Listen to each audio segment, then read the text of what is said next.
Hi all, నేను మీ హరిత. నా ఛానల్ని ఫస్ట్ టైం చూస్తే please subscribe my channel Chiraswi vlogs.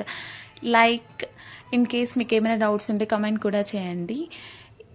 Recipe అయితే అర్థమవుతుంది కదా, మష్రూమ్ కర్రీ అందరూ చేస్తారు, నువ్వేంటమ్మా చెప్పేది అనుకుంటున్నారా? నేను చేసి నా స్టైల్ అనేది, కానీ నేను చేసేది కొంచెం డిఫరెంట్ ఉంటుంది. ఒకసారి ట్రై చేయండి, నచ్చితే మళ్ళీ మళ్ళీ చేస్తారు. ఓకేనా? అండ్ ఈరోజు టాపిక్ ఏంటి అంటే, ఒక అమ్మాయికి జాబ్ వస్తే ఎలా ఉంటుంది, ఫైనాన్షియల్గా ఇండిపెండెంట్గా ఉంటే ఎలా ఉంటుంది, లేకపోతే ఎలా ఉంటుంది, ఏది బెటర్ మీరు కామెంట్ చేయండి. నేను ఏది బెటర్ అంటాను అంటే, ఖచ్చితంగా ఫైనాన్షియల్గా ఇండిపెండెంట్ అయితేనే బెటర్ ఉంటుంది. తనకిచ్చే వాల్యూ చాలా బాగుంటుంది.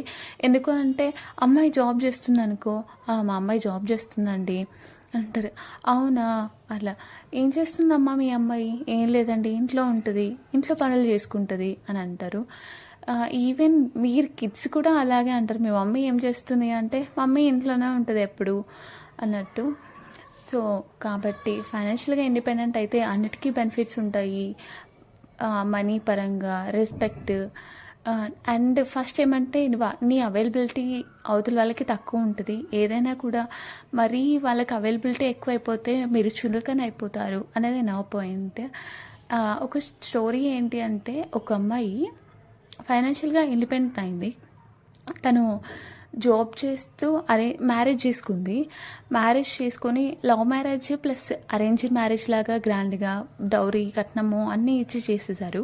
తను ఏమంటే, ఆ అబ్బాయికి పెళ్ళి అయిన కొన్ని రోజులకి ఏమైంది అంటే, అమ్మాయి నచ్చలేదంట. ఎందుకు అంటే, అమ్మాయి అందంగా లేదు, స్లిమ్గా లేదు అని, నాకు డివోర్స్ కావాలి అని అడిగాడు అబ్బాయి.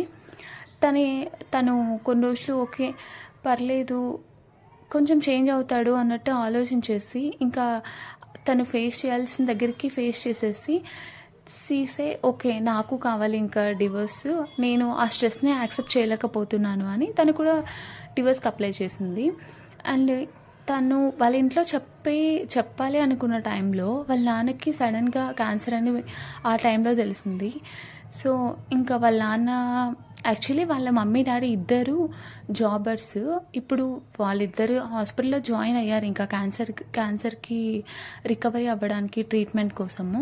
సో వాళ్ళకంటూ మనీ ఇప్పుడైతే లేదు, ఇంతకుముందు దాచుకున్నది ఆ మనీ ఉండింది. తర్వాత తిని కూడా అందరి సేవింగ్స్ ప్లస్ తినకొచ్చే శాలరీతో వాళ్ళ నాన్నని క్యాన్సర్ నుంచి ఇప్పుడు రికవరీ చేసి వాళ్ళ లైఫ్ చాలా హ్యాపీగా ఉంది. అండ్ దాని తర్వాత చెప్పింది తనకు డివోర్స్ అయ్యాయని వాళ్ళ ఇంట్లో వాళ్ళందరూ యాక్సెప్ట్ చేశారు.